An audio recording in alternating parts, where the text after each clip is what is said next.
आपण पाहताय कोल्हापूर संकेत लाईव्ह, प्रत्येक घडामोडीचा अचूक संकेत। आमदार अमल महाडिक यांच्याकडून स्वखर्चातून 500 LED दिवे। कोल्हापूर शहरातील पथदिवे नादुरुस्त अवस्थेत असल्याने शहरात अंधाराचं साम्राज्य निर्माण झालंय।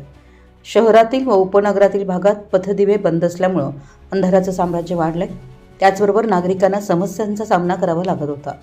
ही बाब ध्यानात घेऊन आमदार अमल महाडिक यांनी शहरातील बंद पडलेले पथदिवे बदलण्यासाठी वेळोवेळी सूचना दिल्या होत्या। पथदिवे बदलण्याचा आर्थिक भार महापालिकेवर न टाकता लोकसहभागातून पथदिवे उपलब्ध करण्याची ग्वाही आमदार अमल महाडिक यांनी दिली होती। आमदार अमल महाडिक यांनी महापालिकेस 2,500 LED दिवे देण्याचं जाहीर केलंय। त्या अनुषंगानं आज महापालिकेच्या कर्मवीर विठ्ठलरामजी शिंदे चौकात आमदार अमल महाडिक यांनी पहिल्या टप्प्यामध्ये 500 LED दिवे महापालिकेकडे सुपूर्द केलेत। हे दिवे आयुक्त डॉक्टर राजेंद्र भारुड यांच्याकडे सुपूर्द करण्यात आले।